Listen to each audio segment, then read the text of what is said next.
Live has a couple of new features labeled Be Unpredictable, which is for MIDI note chants and velocity chant. And we will take a look at this clave.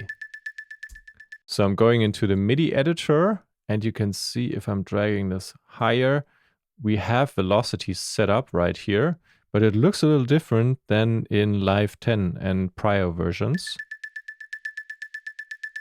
Because if I'm selecting everything, and let's say we hit B and drag them all the way up, all of them. Now it should be like a very static pattern. We still have a sidechain on it. But let's take a look at this. We have velocity range here. And so we can decrease the velocity range down to minus 127. That means now the velocity for this note could be 1 or 127. So super powerful or almost not audible.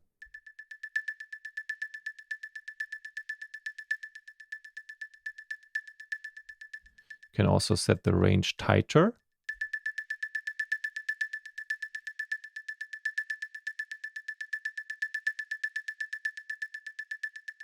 This kind of humanizes your drums in this case, which is super nice if you're on stage and performing live.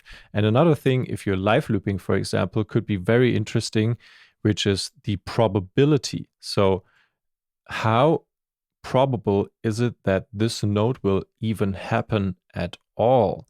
So right now, probability is set to 100% for all of these notes. So it will definitely play all of these 16 notes here.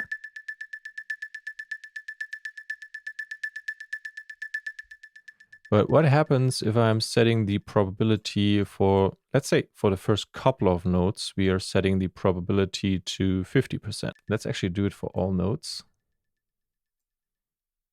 Set it to 50% and see what remains.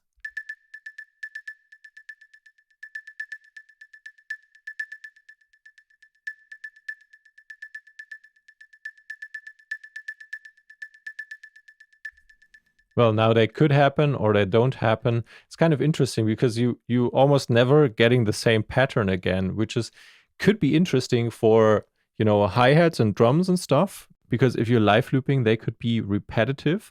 And this way you're never really getting the same pattern. But it could also work for a monotonic melody, for example, in trance. So bringing this up higher probability for the note to actually happen.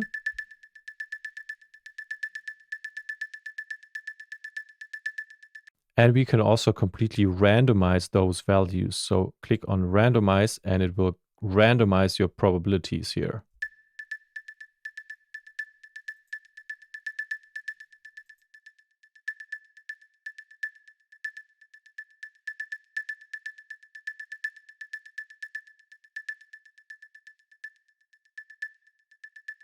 And it will also randomize the velocities.